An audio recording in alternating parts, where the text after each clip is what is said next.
Let me go to my Twitter and retweet it from the Nerd Cave Retro Show. Go away, HQ. I can't play tonight. I mean, I like you and all, but you're being kind of stalkery. It does that. I've never You, played it, and it's stalkery. yeah, it's like all day long. It's like, play it, HQ, coming up in an hour. HQ, play tonight for 25,000. HQ, like every hour I get like a notification. It's like, come on, man. Play HQ tonight, Like I get all please. excited because I feel my phone buzz in my pocket, but it ends up thinking like I got a text message or something, but it ends up being HQ, and I'm like, oh, nobody likes me. Ah, it's all good. All right, well, let me. All right, we're good to go. Yep, got all the windows open, and so I guess I put the Secret of Mana thing at the top. I figure we could do that, and then you could start with the news, and we could just alternate. Yeah, that works. Yeah, let's do. Let's see. I'm just making sure I got all my volumes up right now. Let Got me. I'm going to pull up a Secret of Mana window because I know that Wally's been in fact check mode lately, so yeah. gotta make sure all my stuff's right. Oh, I don't see it on here. I didn't post a link to it. I was just gonna Oh, okay. kind of go on it. Oh, that's fine. Yeah, that's all you. We'll just go straight into that. Oh, I see it now. That it just. I was looking for the blue text with the underline on it. Yeah, I just threw it in there because I figured I would just give my impressions on it. Okay. Well, let's go ahead and get started in 3, 2, 1. This episode of Nerd Cave Retro is brought to you by Audible.com. Get a free audiobook download and a 30-day free trial at audibletrial.com/nerdcave. Over 180,000 titles to choose from for your iPhone, Android, Kindle, or MP3 player. You're listening to the Nerd Cave Network.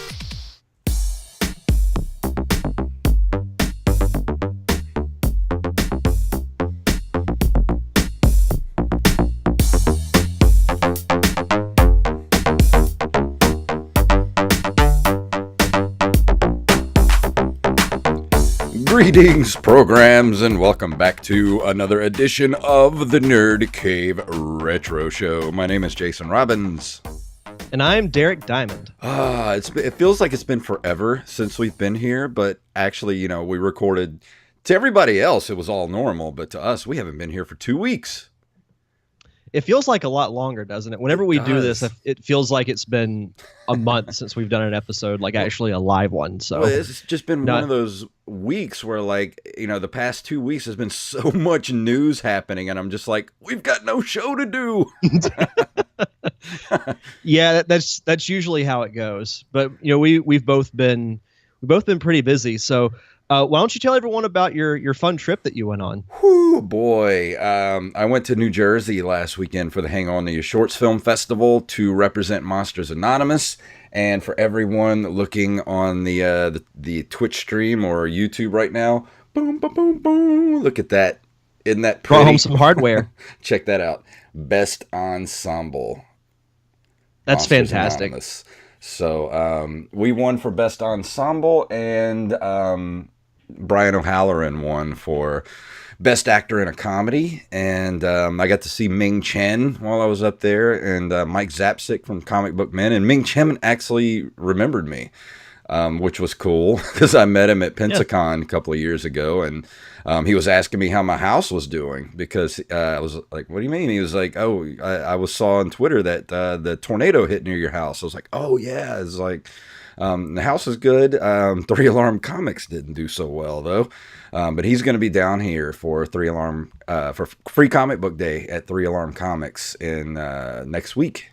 And hopefully I'll get to do a podcast with him while he's down here. I don't know exactly what his schedule is going to look like, but we're going to try to get that done. I may post tacking on to the end of this show and put it on a Pop Culture Palette episode. We'll see if I can get it. So hopefully, if not, then we'll probably just do a Skype call with him and maybe get him on this show. So that would be cool.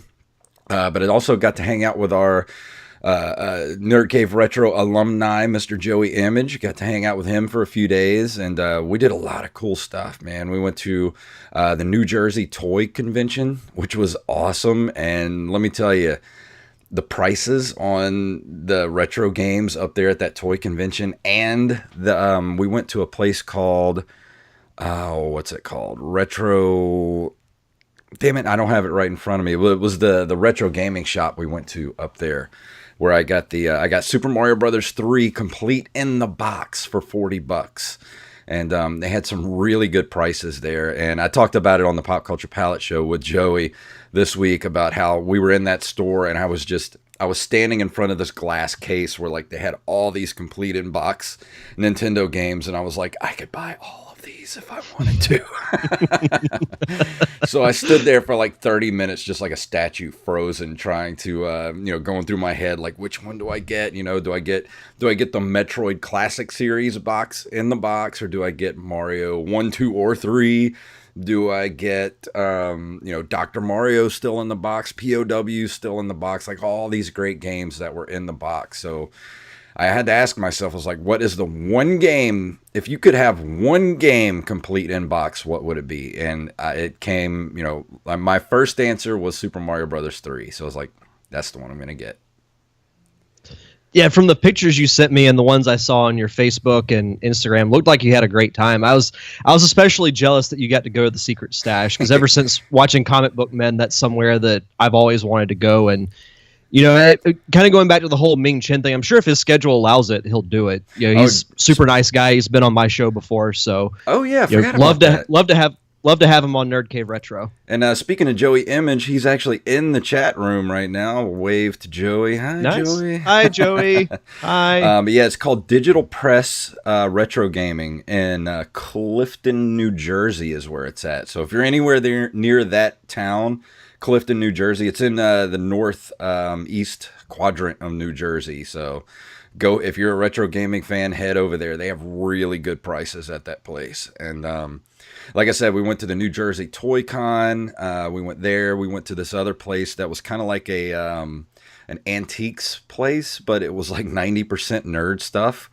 And in there they had on the wall, it was from like 1989. I tried to read the ticket stub that was actually in the case, but it was a Hulk Rules t-shirt that was actually worn by Hulk Hogan and torn open during the, before the match starts.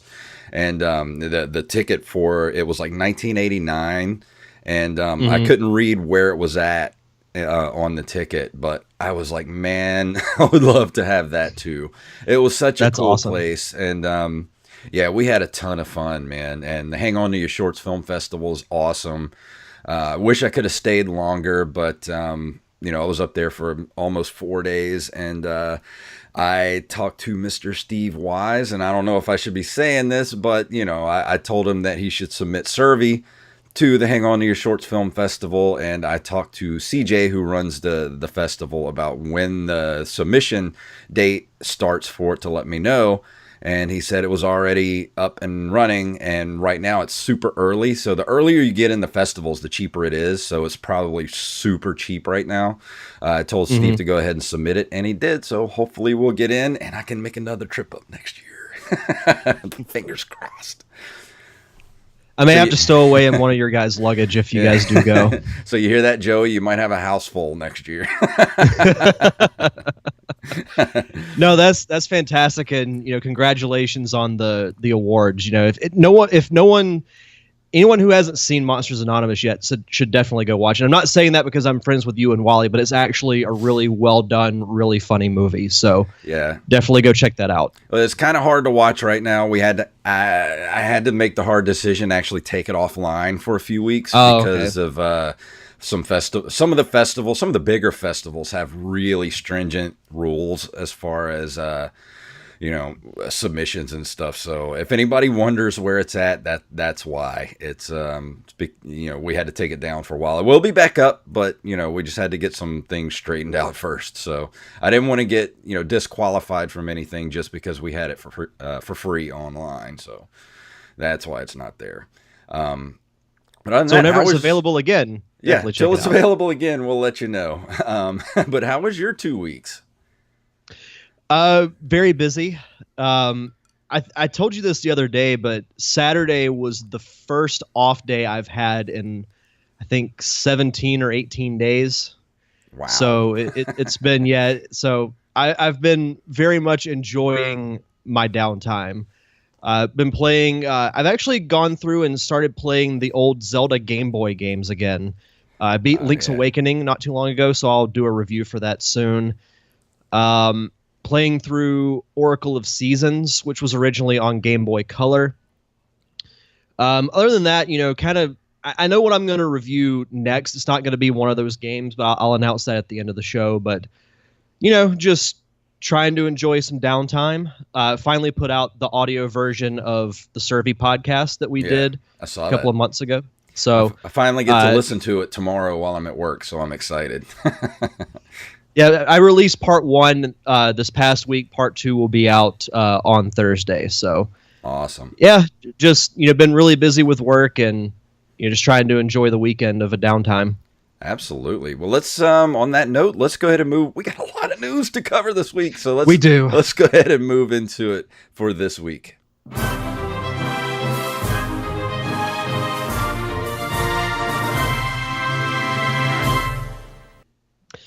So this first news story isn't really much of a news thing. It's more of an impression. So something that we've talked about, here and there, a 3D remake was recently done for one of my favorite Super Nintendo games, Secret of Mana.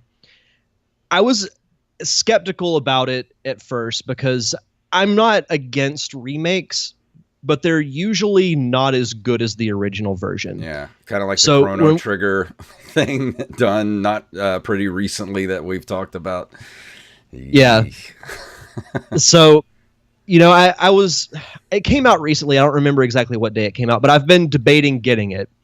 But I figured somebody's got to have a playthrough on YouTube. So I watched it. And I don't know what to say except that it was complete and utter garbage. Wow. The graphics, it looks like it was made in the early GameCube days. Ugh. It looks like there was this horrible GameCube game that I played called Phantasy Star Online. Mm-hmm. It reminded me very much of that. The voice acting is completely awful. It sounds very forced. The cutscenes are bad. It's just bad. It looks really, really bad. They redid the soundtrack, and most of it sounds like really awful techno versions of the original songs, which if you know what the type of game that Secret of Mana is, you know that techno music does not fit it at all. So yeah, I will not be buying Secret of Mana for the PS4. So was it the same company that did it, or is it a different company that's just kind of slapping a new skin on it and calling it new?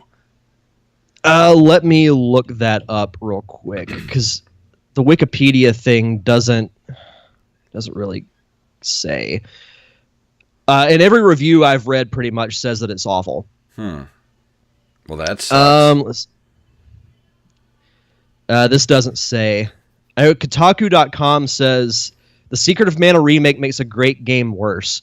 When it came out in '93, it was rightfully praised as one of the Super Nintendo's best action games thanks to a lovely soundtrack, beautiful sprite work, and fun hack-and-slash gameplay. The 2018 remake has ruined all three of these things. Wow. I've played a couple of hours on the PS4. It came out mid-February. And I can't remember the last time I've been this disappointed by a remake. The soundtrack has received an overhaul that ruins some of the SNES game's best soundtracks, adding dissonant melodies and irritating screeches to what was once a beautiful piece of work. Fortunately, you can switch to the original soundtrack. Well, the sprites are gone, replaced by ugly polygonal models that don't have the charm of the originals. The real shame is that Square Enix had nailed it with Adventures of Mana, the polygon-based remake of the Game Boy predecessor to Secret of Mana. It's full of animated cutscenes and voice acting, but the characters' lips don't move when they talk, which is unsettling. And the gameplay takes several steps back from '93. In most ways, it's identical to the original Secret of Mana, maintaining quirks that haven't aged well, like the way enemies will temporarily become invulnerable every time you attack them. So, yeah. That's... So, if you like Secret of Mana, don't don't play this remake, and even just save yourself the pain that I had to go through to watch this remake. Well, just consider me the martyr for this whole thing. Just spare play the yourself original. the pain. Play the original on the Super Nintendo Classic. Exactly. If you want to play this game again, play the original. There's nothing wrong with it. It's a great game. Don't worry about the remake. And Joey Image is actually in the chat room right now, and he said, I finally got my Dreamcast connected to my new capture card, so I'm able to stream it now. So I'm getting a ton of DC games right now to stream this week. Can't wait to play through Shenmue again, which we talked about last week. If you want to go subscribe to his channel, it's twitch.tv/JoeyImage. He streams a ton, so it's a good channel to subscribe to. He does a lot of be your own DJ stuff too at night while he's not streaming games. Absolutely. But he does a lot of retro gaming stuff too. So go subscribe to his channel. He's a good dude.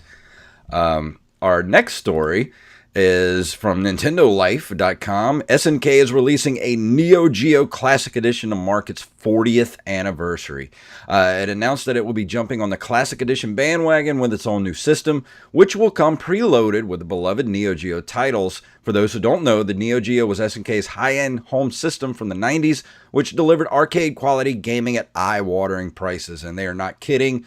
The Neo-Geo back in the early 90s, I used to see advertisements for it. I never saw one in a store. Like, this was one of the gaming systems. You either had to live like in a big city to get it, or order it through gaming magazines. But it was roughly like $900, like right around there, like between $700 and $900 back then. The games were $200 a piece. And that was unheard of back in the day. I mean, but we're talking about, this was arcade quality, stuff back in the day. Yeah, Joey Image said the system was $700 back in the day, and the games were $200 to $300. I'm just wondering what games are going to be on. I mean, I don't know too many of the Neo Geo games. The ones I do remember are like, I think it was Nam 76, and then there was Metal Slug, which was a big arcade title back in the day. But it was, 1-to-1. Like, as good as it was in the arcade is as good as it was on the home Neo Geo system. So this might be actually cool to have, depending on what the price point's going to be. If it's a couple of $100, then I'm out. But if they're going to put out like a Neo Geo Mini Classic Edition that's roughly $100, I might throw that down for that. That would be well worth it. Yeah, I'm definitely interested in finding out more about this, and I think it's cool that these franchises are jumping on the Classic Edition bandwagon. I mean, we've seen from the NES and the SNES that they sell and they make money, so yeah, why not do it?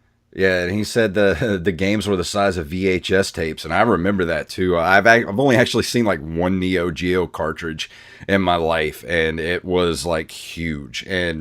But the cool thing was their controllers were actually like sort of like the NES Advantage controllers, but they had like 4 or 5 buttons on the actual controller, which was pretty cool. I thought it was a pretty cool system back in the day. I would have loved to have had one, but I couldn't afford that. I mean, who could? Yeah, that's a lot. But I'm definitely interested in following this story because, I never played any of the Neo Geo stuff, but I'd definitely love to, for sure. Yeah, I just had to refresh my my Twitch dashboard because we stalled out there for a minute. I hope that didn't come over across the actual Twitch stream. It might just be my laptop. So anybody that's watching us, Joey, if we stalled out, please let me know, because we can always stop the show and restart the stream. Yeah, for sure. But this next story is all you.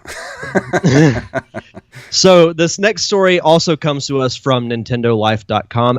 @Games confirms it's making the Mega Drive Mini, then deletes tweet. As the cries of many retro gaming fans are heard throughout the country and the world. And we're suddenly silenced.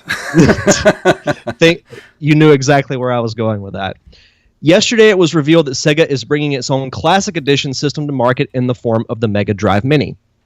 A micro console preloaded with classic titles, the system was shown off during an event in Japan, instantly triggering speculation that AtGames, a U.S. firm which has been making officially licensed Sega consoles for the past decade, might be involved. Shortly before the reveal, Sega had spoken publicly about bringing AtGames hardware to Japan. Following the announcement, AtGames tweeted this message. The rumors are true. Sega is going to release the Mega Drive Mini in Japan, powered by the latest AtGames technology. The same new and improved technology will find its way into the U.S. and other territories later this year. The tweet has since been deleted, which would suggest that AtGames jumped the gun somewhat. Perhaps Sega wasn't happy that AtGames stole some of the company's thunder by pointing out that it, and not Sega, is responsible for the product, or maybe the overwhelming negative reaction to the tweet is the reason. AtGames systems don't have the best reputation among gamers and are plagued by poor quality emulation and bad audio. That was actually going to be my conspiracy theory, is that Sega didn't want anybody to know that AtGames was going to be making the console, because at this point, Sega doesn't have the resources that Nintendo has. They can't, go just start up fire up the old Sega manufacturing that they used to have back in the 90s, I mean, they don't have any of that stuff set up. So they would have to get someone else to make the hardware, and AtGames doing it is really, really disappointing, because they've been making these consoles for, they said, 10 years now. These are those consoles that you find at CVS and Walgreens at Christmas time, in dollar stores for like $40-50. And they're not good. And they're going to be making this Sega Genesis or Mega Drive Mini. And that's not good news to any of us. So I'm curious to see what's going to happen with this. It makes you wonder why they went with AtGames in the first place, because they obviously know about the reputation. Well, because AtGames already has the license deal. Probably. That's probably why. True.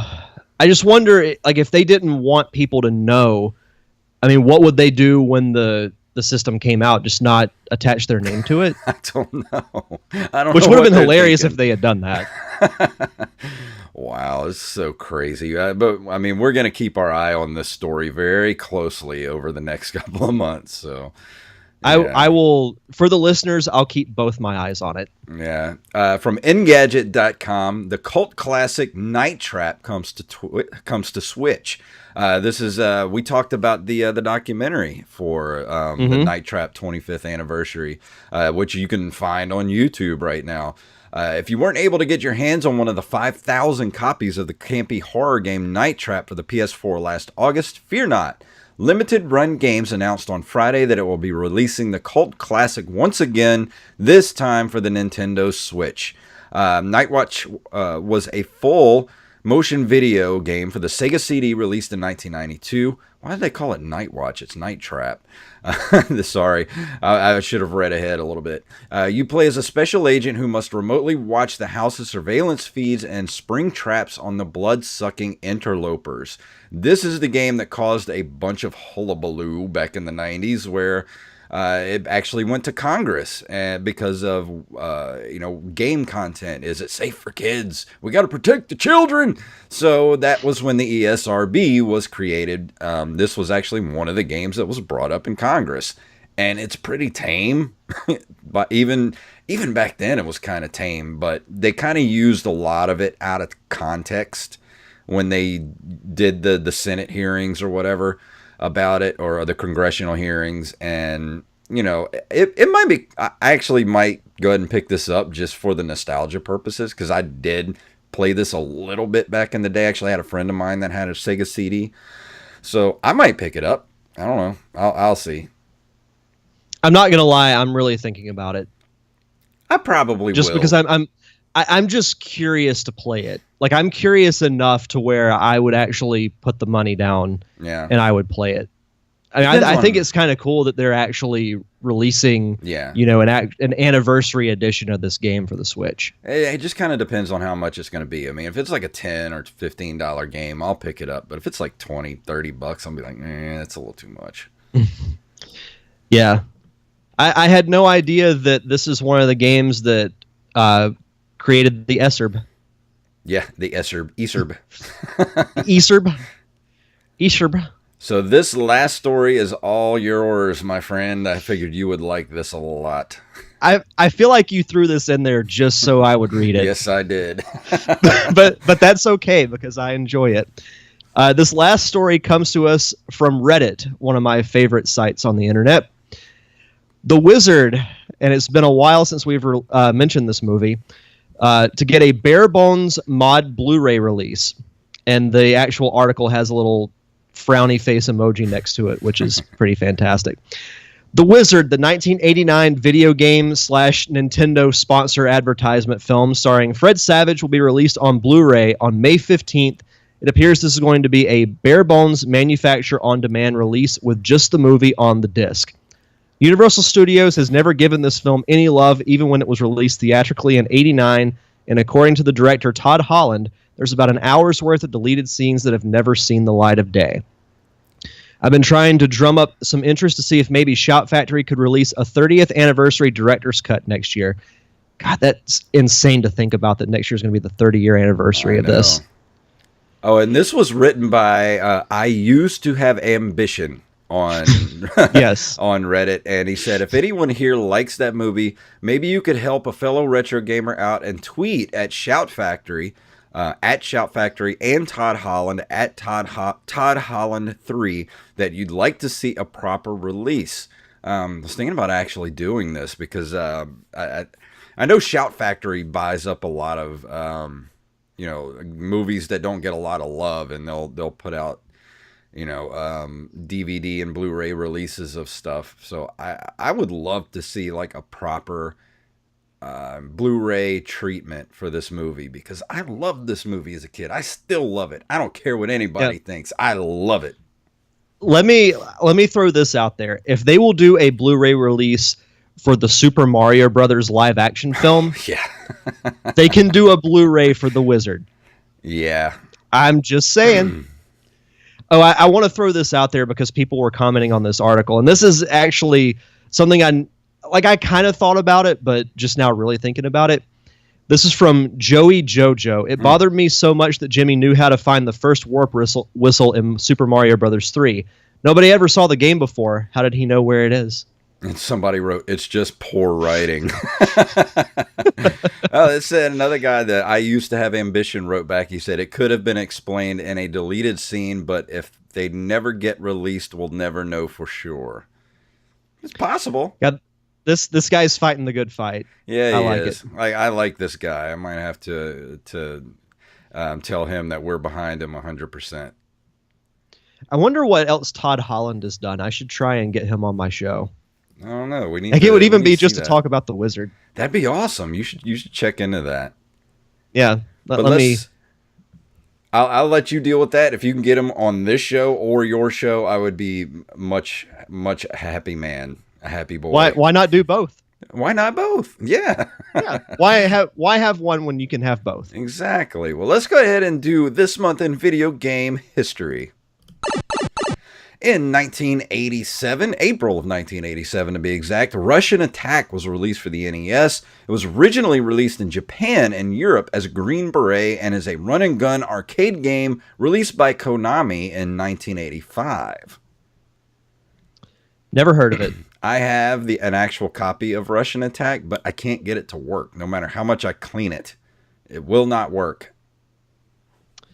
Let's see. I love the logo for it. Yeah, I used to play it when I was a kid, but like I said, I have a copy that I bought probably a year or so ago for like a couple dollars at the flea market, and I cleaned the hell out of it like 2 or 3 times, and I still can't get it to play. That's unfortunate. Now I'm looking at the cover art, and it looks like an action movie poster that you would see around that time, like 84, 85. Oh yeah, definitely. It was definitely along those lines of, like POW and Ikari Warriors, that whole jungle warfare type of thing. That was really big on 80s games and like military style games and top down shooters and things like that. It falls right in there, like those games like Jackal, those type of games. It fits right in that category. And Joey said Yeah. it's one of his NES favorites. Nice. Very cool. In April of 1989, The Guardian Legend for the NES is a 1988 hybrid action-adventure shoot-'em-up video game developed by Compile for the NES. It is the sequel to the 1986 MSX game Gardic and was published and released in North America by Broderbund in 1989 and in Europe by Nintendo in 1990. Guardian Legends is one of those games I always see at the retro shop, and I need to get a copy of it because it gets a lot of praise from retro gamers for being very kind of ahead of its time. And it's always making the list for the top 10 gems of the NES or whatever, like hidden gems lists. So I'm gonna have to get it and check it out. Yeah, I'd definitely be interested in hearing you review it and then just looking up some info about it because I'm looking at a couple of screen caps and it looks like a game that might be up my alley. Yeah, because I know it's like I said, it's a hybrid game where it does a lot of top down stuff, like sort of like Blaster Master or something like that, and then it has like a almost like a Galaga type of top down shooter. That's like 1943, that type of thing. So I'm gonna pick it up next time I go to the retro shop. I need to get that and Fixanadu because I told some of our listeners that we read their email a couple of weeks ago that I would do it by June. So I need to go get a copy of it. Also in April of 1990, Ghostbusters 2 is a 1990 video game for the NES developed by Imagineering and published by Activision. I never played this version of Ghostbusters. The first one was traumatic enough because as being one of the worst games for the NES. So I never played this one at all. Let me take a look at some screenshots here. No, I never played any of the Ghostbusters games. I do remember there was one that came out not too long ago. I think it came out for the Xbox 360, and it was called Ghostbusters the video game. And I heard that one was really good, but I remember... I can very much vouch for that game being very, very well done. Mm-hmm. But no, never played any of the old games. I don't have any screenshots here. I'm going to have to just... it's a single-player side-scrolling game. Player controls a Ghostbuster. Oh, yeah, of course. As he explores levels based on the film. Your character's goal is to make his way to the museum before time runs out. Yeah, I might have to check this out, but it sounds like it might be a pile of crap.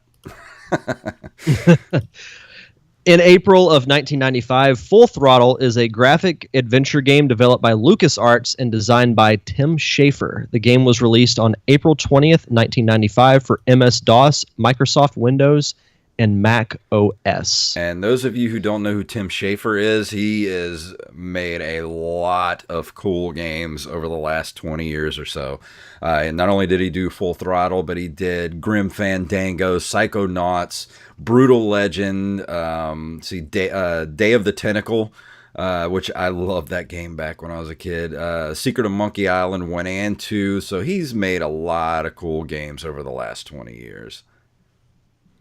For sure. And I have heard of Full Throttle, but never played it. Yeah. I don't think I've ever played it either. Might be on Good Old Games. Might have to go check it out. Also, to round us out for this month in video game history, April 15th of 1997, IREM Software Engineering Incorporated is founded and mostly known internationally for three 80s era arcade games. Moon Patrol, 1982, licensed to Williams Electronics in North America. The earliest beat-em-up, Kung Fu Master in 1984, and the scrolling shooter R-Type. IREM has been popular in Japan with games like Photo Boy for the PC Engine and In the Hunt for the arcades. I have played R-Type, which is one of the best side-scrolling shooters you can get for the Super Nintendo. I loved Super R-Type. Yeah, that's a game that, I wanted to play back in the day, but it was one that just kind of passed me by. You should definitely But I would love to play it eventually. Yeah, it's great. And then it's always for sale at the retro game shops, and you can pick it up for, less than $10 probably. I'll have to keep my eye out for a copy. So, Derek, have you been reading any books lately? Well, I do have one that I actually purchased today that I'm going to start tomorrow. Let me see if my app will cooperate with me. So for you, the listeners of the Nerd Cave Retro podcast, Audible is offering a free audiobook download with a free 30-day trial to give you the opportunity to check out their service. Now, we're both Star Wars fans. Mm-hmm. And there is a Star Wars movie coming out next month. Really? That's about I haven't heard. Yeah, I know it's been kind of under the radar. Yeah. I didn't know if you'd know or not. But breaking news, there is a Star Wars movie coming out next month. I wasn't quite sure what to think of this, but the more I see from Solo, I'm thinking that it might actually be pretty good. I have faith in they Ron just Howard. I'm just going to put that out there. I have total faith in Ron Howard. I think it's going to be great. And the last trailer looked really fun. So they just released a book. It's by Daniel Jose Older called Last Shot. It's a Han Solo / Lando Calrissian centric story. Sweet. So I'm actually pretty excited. And I'm hoping that for this movie, there's nothing to do with Jedi. I don't think I don't even want to see a single lightsaber. Yeah, well, this is actually going to, taking place between 3 and 4. So I have a feeling there's going to be no Jedi play in this. We're not even going to see Kyle or what's his name from Rebels. Yeah. We're not going to see them. We might see a cameo of their ship in the background or something, but there's going to be no force wielding in this movie. I have a feeling this is just going to be a straight up heist movie featuring Han Solo and Chewbacca. So I have full faith that this movie is going to be really good. I think it's going to surprise a lot of people. So that's my prediction right here. Remember this episode. I like it. So I'm excited to read that. Anything with Han and Lando should be great. So I'm looking forward to reading that. But they have a ton of other books as well. They have Star Wars. They have gaming. They have World of Warcraft, Mass Effect, Gears of War, Halo, mystery, sci-fi, any genre you can think of, Audible has. And if you're always on the go like I am, it's a great service to have to be able to continue to read without having to sit down and read a physical copy. So to do that, just go to audibletrial.com/nerdcave to get your free audiobook download and 30-day free trial. And tonight we are talking about...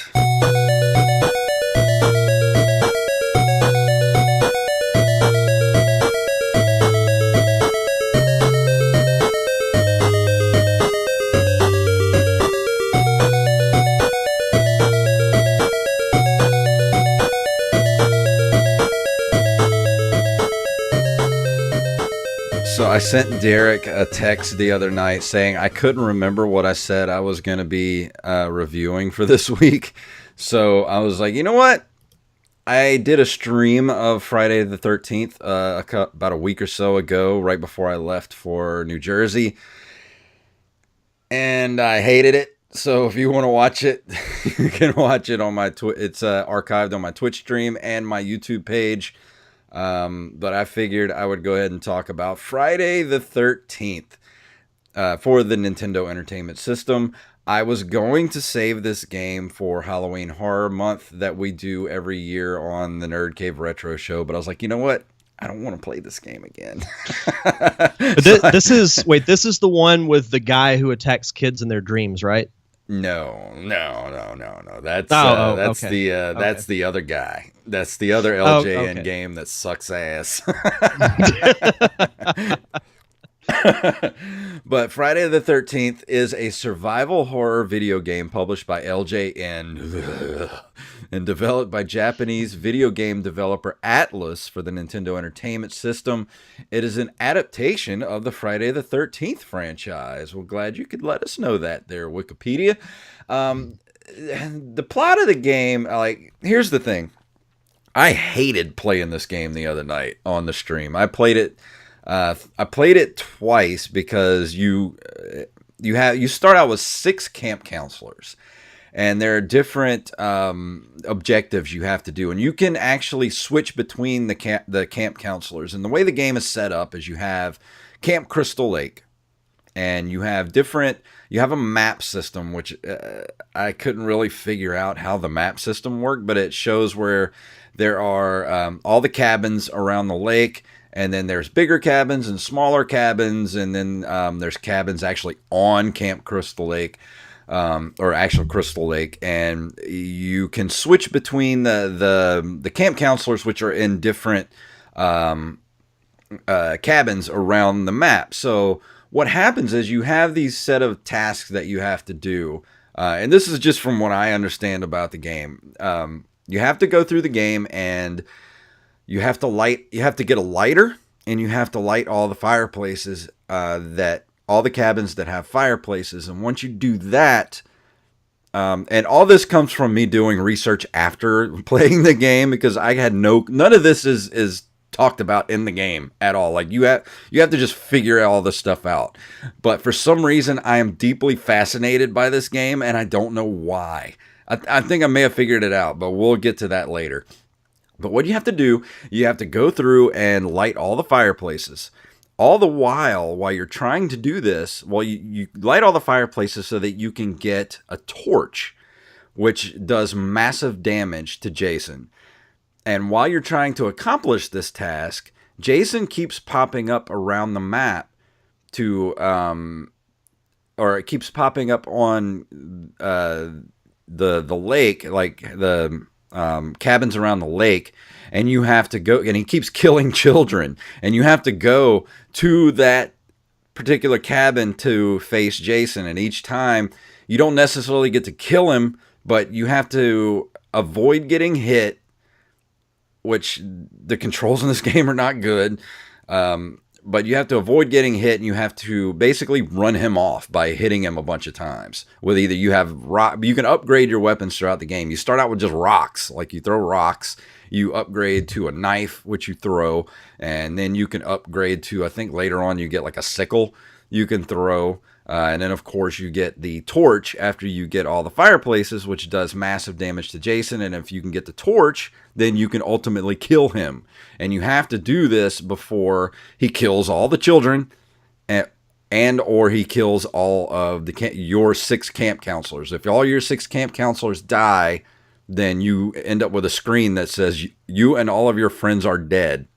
And I'm like, well, thanks. So, any questions thus far? I don't think so. I mean, I was wondering like how this game actually worked. Well, here's the thing. You saying that, here's the thing. I think the reason I'm so fascinated with this game is because I think there's a good game buried in there. And what I think it is, everybody makes fun of LJN, but the thing with LJN is they were a subsidiary of I believe, Acclaim, which is Ultra, which did the Teenage Mutant Ninja Turtles, was a subsidiary of Konami. And the reason they did that is because to get around the Nintendo's stringent policies of only being able to publish 3 games a year. So in order to get around that, they created these subsidiaries. So a lot of the people that worked on these games, like the Friday the 13th game for LJN, Back to the Future, Nightmare on Elm Street, a lot of those guys were, fresh out of college, or, had never worked on a game before. This was their first games they ever worked on. But they actually went on to do better things. So you can see that the idea for a good game is here, because you have tasks that you have to perform in order to upgrade your weapons and get better stuff, all the while avoiding and surviving encounters with Jason in order to build yourself up enough to actually, kill him, which is a good idea. But Yeah, I like think, the idea. yeah, but I think just the limitations of the hardware, or maybe it was just too ambitious for such young programmers that they couldn't quite make it work. Yeah. I'm reading here, this is a cool little side note. It says here also, players may battle Jason's mother, who is in a hidden locked room in a cave, and she's Yeah. represented as a Medusa-like floating head that swoops down to attack the player. I actually looked that up and watched a video of that earlier today, where if you go into the cave, this is just kind of like, this actually has nothing to do with the plot of the game. It's just one of those kind of secret areas that they put in the game. You can go into this cave, but you have to have the flashlight. I mean, you can get there without the flashlight if you know where to go. Because if you go in the cave, the background is actually black. But if you have the flashlight, you can actually see the background. And you can see where this hidden cave is. If you go in the hidden cave, then you go in this door, that behind the door is Jason's mother's head, which comes to life and it starts to attack you.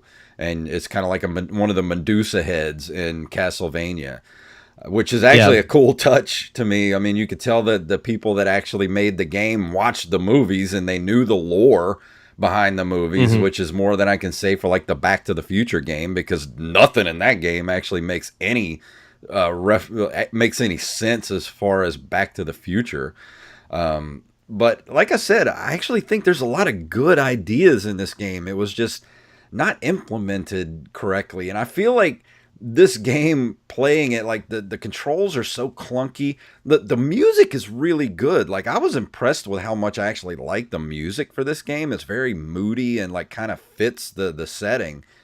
But I feel like this is kind of an alpha version of the game that they were like, hey, and they presented to, Acclaim or the heads of LJN, and were like, hey, this is kind of what we're working on, so, take a look at it. And then they looked at it and said, good enough, let's put this out. And they're like, whoa, wait, it's not done. They're like, nah, this is good. Let's just put this out. Yeah, good enough. Yeah, so I feel like if they'd have had another couple of months of development, it might have actually turned into a good game. Well, I'm reading some of the reception here on the Wikipedia page, and it's pretty widely disliked. I mean, it says here, Michigan Daily's Matt Grandstaff called it a poor offering by LJN, and the authors of Nintendo Power rated it as the 6th worst game ever in its September 97 issue. The writer stated, after playing a few minutes, you wanted Jason to slaughter all the counselors and then you. Anything so it would just end. Yeah. That's pretty harsh. If you go back and watch my stream, you can see my frustration with the actual game. But like I said, I think there's something to like about the game if it's just one of those things you're going to play occasionally. But it's not a game you're going to want to play all the time. It's definitely one of those games you're going to want to play to be like, all right, let's see what all the hype is about as far as how bad it is. And I don't think it's as bad as people say it is. I think it was either too ambitious for, very green,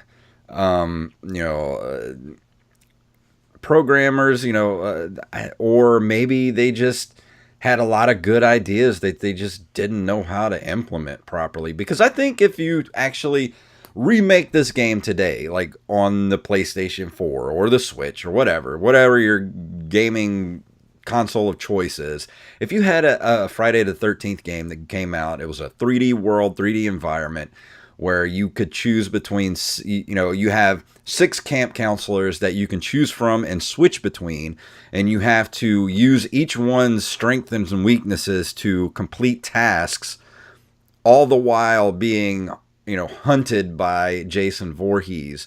But you have to complete these different tasks in order to make yourself strong enough or build something to actually kill Jason Voorhees. I think that would actually be a very good concept for a game. Like, I could see it sort of being, kind of like that. Did you ever play... oh crap, what was the game? It was on the Xbox 360. It was about the writer it was up in the Pacific Northwest, and he had to have a flashlight. Oh crap, what was that game? What was the name of that game? That was a really good game. I played it, and I can't think of the name of it. It's right on the tip. Was it Alan Wake? Alan Wake, that's it. I could see it being sort of like an Alan Wake like feel to the game, which, you know, that whole time playing that game was just real creepy and like atmospheric, and you know, you're constantly like wondering what's around the next corner, that type of game. I could see, you know, taking this concept for the old NES game and just bringing it to now and making a good game out of it. I could definitely see that. And I've never played this game before, but just hearing you talk about it, like I can see where you're saying where it has the idea of a good game, but it wasn't just executed well. Yeah. So I think if you were to take this concept and bring it into the modern world, as far as gameplay goes, I think it could be kind of cool. I think it could work, but because like I said, there's a lot of great ideas in the game, but you know, the controls really slog this game down. I mean, it has got some tank controls that are just not responsive. You know, you go into the cabins, and the first person perspective it goes to, you know, the like they would try to do first person perspective on the NES, just wasn't good. So I think it was a game that might actually just be ahead of its time, and they just didn't have the hardware to be able to pull it off. So I kind of got to give this game a little bit, you know, I got to give it some props. Even though it is a bad game, there's like an actual heart behind this game, and it's weird. And I think that's why I have sort of a fondness for this game, and I've really kind of like been fascinated with this game over the past couple of weeks, like reading articles and watching videos about it, because you know, I've always had this extreme hatred for LJN, but I think a lot of their stuff is bad, but some of it, like this, is sort of okay because of the idea behind it's good. It was just bad implementation. Yeah. No, I could see that. I mean, I'm going to have to give this, that. you know, on a scale of 1 to 10, I'll have to give it a 6 because it is kind of, it's better than it should be, but it's also worse than it should be. It's just kind of a weird anomaly. Yeah. Yeah, I'll have to watch some video of this or watch your stream of it. Yeah, everybody enjoyed watching me play it because of my reactions every time Jason would pop out. Because not only do you fight him, like, you know, the alarm starts to go off and you have to actually figure out how to get to the cabins that he's in, because the map system does not work at all. Like, you have to move a little bit and then, you know, hit the start button, look at the map, and see which actual direction you're moving. Like, I haven't figured out the map quite yet, how the map works, because you're looking, you know, the actual gameplay screen is a 2D plane, you know, straight ahead plane, but you have a map that, you know, is in a big circle. So I still can't understand exactly, like, sometimes you'll be moving left, but you'll be moving right on the map. Sometimes you'll be moving right and moving left, and I can't figure it out. So, you know, but sometimes you'll just be walking along and Jason will just show up outside while you're fighting zombies trying to get, you know, better weapons and stuff, and all of a sudden he'll just show up and scare the shit out of you, and you got to fight him off. So it's just really just a game of trying to avoid Jason until you can make yourself strong enough to actually kill him. Interesting. That's very interesting. So that's all I got to say about Friday the 13th. I know I talk a lot of trash about it, but I'm kind of come around the last 2 weeks or so to actually, I got to give this game some props and give it a little love, because there is a lot under the surface here of, I could see what they were trying to do, but I got to ding them for, you know, not putting enough resources into it to actually making it work. And so it is written, and so it shall be done. Yes. So let's go ahead and talk about some emails for this week. Let me see if I have emails. Do I have a little song maybe to play? I don't know. Let's see if I have some music there. Oh, yeah. Hey, guys. Been listening for a while, and I think you guys might like Oceanhorn on the Switch.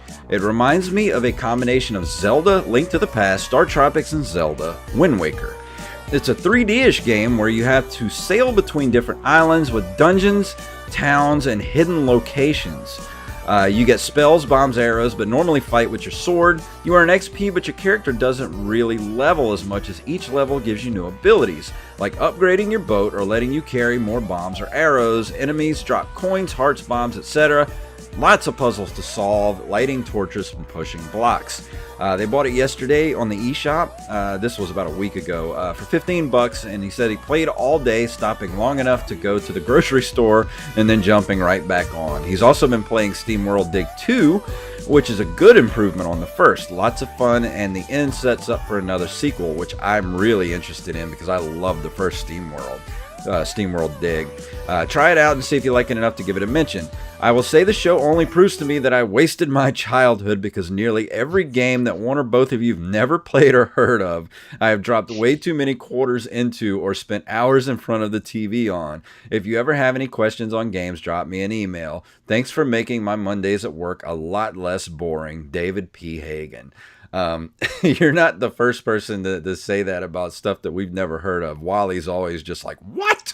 How have you never heard of this game? But here's the thing. When we first started this podcast, I thought I was an expert on some like 80s like arcade games and stuff. But I'm actually surprised, doing this month in video game history, how much stuff we missed as kids. Yeah.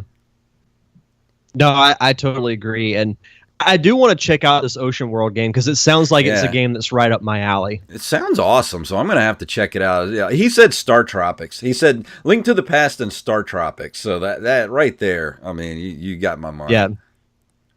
Yeah, and I will say, I think I speak for you as well. The last line of his email, "Thanks for making my Mondays at work a lot less boring." That makes doing this whole show worth it. Exactly. And you're welcome, by the way, Mr. David P. Hagen. Thank you for listening. We got one more absolutely. From Derek Bryant on Facebook. He says, on the topic of point-and-click games, you guys ever play Clock Tower series or D? I believe both were on PlayStation and I'm sure on PC. D's music was so good that Henryville High School Marching Band did years ago. I'm sure on PC. I think I accidentally... I think I missed something out here. It's so good that the Henryville High School Marching Band did some of the music years ago. I think I missed something when I copied and pasted. I'm sorry. Both are very creepy games. And Derek, you're not the first person to actually bring up Clock Tower to us. I think Brian C. did as well. I'm going to have to check that out and see what it's about because it sounds awesome. Yeah, it really does. I mean... I've been thinking about adding some point and click games to my list of things to review because I've been looking at, adding some more variety. I started doing Game Boy games, Genesis games, but I've thought about adding some point and click games as well. Yeah, and our official Nerd Cave Retro fact checker at the Real Big Wall, Wally Phelps, pointed out the other day that Telltale Games still does point-and-click games, which technically, yes, they do, and I forgot about Telltale, so go stick it up your ass. It's funny because now anytime that I get a notification from Twitter that has Wally's name on it, I'm just like, ah, shit. What did we miss? What did we miss? Actually, I did forget about that because I did finish The Walking Dead, the first Telltale game. I did get the second one, but I never finished it because it was so freaking depressing. I couldn't get through it, so I stopped playing it about halfway through. I am interested in playing, what is it called? The Wolf Among Us, which looked really cool. And not to mention the Batman Telltale series, so I'd like to check both of those out. Yeah, I really want to play the Batman ones, for sure. And speaking of Batman, I'm really thinking in 2 weeks my next review might actually be Batman and The Adventures of Batman and Robin for the Super Nintendo because I've been playing it a lot and it's great. It's definitely a palate cleanser from the Return of the Joker that I did a couple of weeks ago because that game left a bad taste in the mouth. Yeah, it's funny because I was actually looking up IGN's list of 100 greatest SNES games, and that game was on it. Yeah, it's I really mean, good. it looks like the perfect Super Nintendo game. I think you should get So I it. can't wait to hear you talk about I it. think you should get it, and if you gotta find like a ROM of it for the emulator or whatever, I think you should get it and play some of it for the over the next 2 weeks and help me do a review of it because I think you'll dig it a lot. I think I might just do that. You should do that. But before that, next week, I was originally going to review Link's Awakening for the Game Boy, but I was thinking back to the Sonic 3 review that I did and talking about being able to link up with Sonic and Knuckles, and you can link Sonic and Knuckles with Sonic 2 as well, which one of our listeners pointed out, I think, on Twitter. And it reminded me of a concept that Rare tried to do with its Banjo-Kazooie series that did not work. So I'm going to review the sequel to Banjo-Kazooie, Banjo-Tooie, next week, and talk about why their scheme did not work. Fantastic. That sounds great. So I'll be reviewing that next week. I actually added several games to the Google Doc for Super Nintendo. Found a lot of stuff that I missed. So I'm going to be shaking it up here a little bit. I'm liking the variety of, N64, Genesis, SNES. So it's something I really enjoy. So I'll be doing Banjo-Tooie next week. I think once I do the Batman and Robin, I think I might be out of Batman games to do. Let's see, I did Batman for the NES. I did Batman Returns for the Super Nintendo. I did Return of the Joker. And then I'll be doing Adventures of Batman and Robin. And if I'm not mistaken, I think that's all the Batman games for the Nintendo, Super Nintendo era. Yeah, I thought there might have been one or two more. Did they ever do a Batman Beyond game for Super Nintendo? I think they did. I might have. Let's look that up real quick. Batman Beyond SNES. Yes, they did. Return of the Joker. There's one for N64. Yeah, that's what I was looking up. It's for the Nintendo 64, but not for the Super Nintendo. Oh, yeah. I did. They did Batman Forever for the Super Nintendo, but I might have to skip that one. Boy. Do you remember? Kind of speaking of Batman Forever, do you remember the song that Seal did? Yeah. Kiss from a Rose? Oh, yeah. I still have the sound. Have you ever one of the best soundtracks, man. Did you ever see the music video to that song? It's literally just him singing in front of the bat signal, and it's I know. so bad, it's amazing. Hey, if I ever got to do a music video, I would totally do the whole thing in front of a bat signal too, so I can't blame him. It's literally him in front of the bat signal with footage from the movie spliced in. It's so bad, it's so good. The 90s, where did you go? I know. I do miss that decade. Let's go ahead and wrap this up for this week. Go ahead and let everybody know about what you got going on with the Derek Diamond experience. So I mentioned earlier, I released part 1 of the survey podcast that we did. You can still go on facebook.com/DDiamondPodcast and check out the video version, but I released part 1 of the audio version this week. This upcoming Thursday, I'll be releasing part 2. And this Friday is May 4th. Mm-hmm. It's Star Wars Day. I do have to work that night, but we are doing Star Wars night at the Blue Wahoo Stadium, my place of employment, and I have been given the green light to do a live episode of my show from the stadium. Awesome. So I'm gonna be having because we're having like Star Wars themed food specials. We've got exclusive merchandise. We've got characters coming out. And we got the actual right from Lucasfilm to use all the like everything. So it should be a fun time. I don't know 100% sure what I'm going to do yet. It might just be me talking for an hour, but I'll try and grab maybe some Star Wars fans, and it'll be kind of cool for people who like only know me through my show to see where I work. So it'll be fun. Like I'm actually really looking forward to it. That's fantastic. I'm gonna have to watch that'll that be, if I can. So that'll be this Friday night, starting at 5:30, and it'll Awesome. probably go till about 6:15 because I do have to be back in the press box before the game starts at 6:30. So Well, cool. I'll try it to should be there. fun. It's going to be a lot of fun.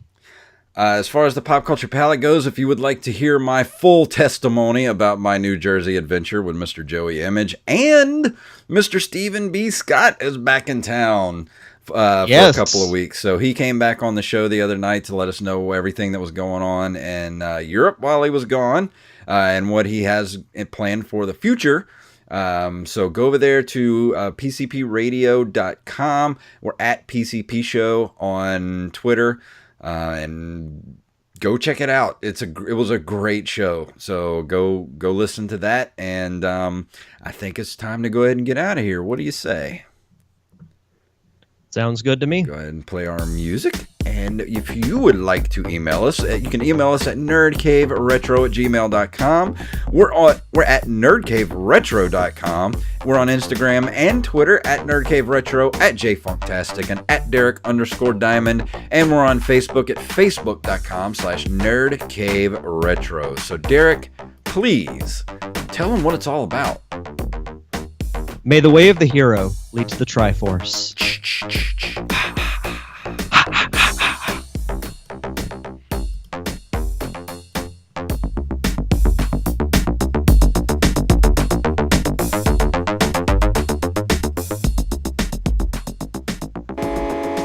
You've been listening to a Nerd Cave Network production. Well, that was a fun episode. Very jam-packed. Yes, I like it was. That's what we get for being gone for 2 weeks.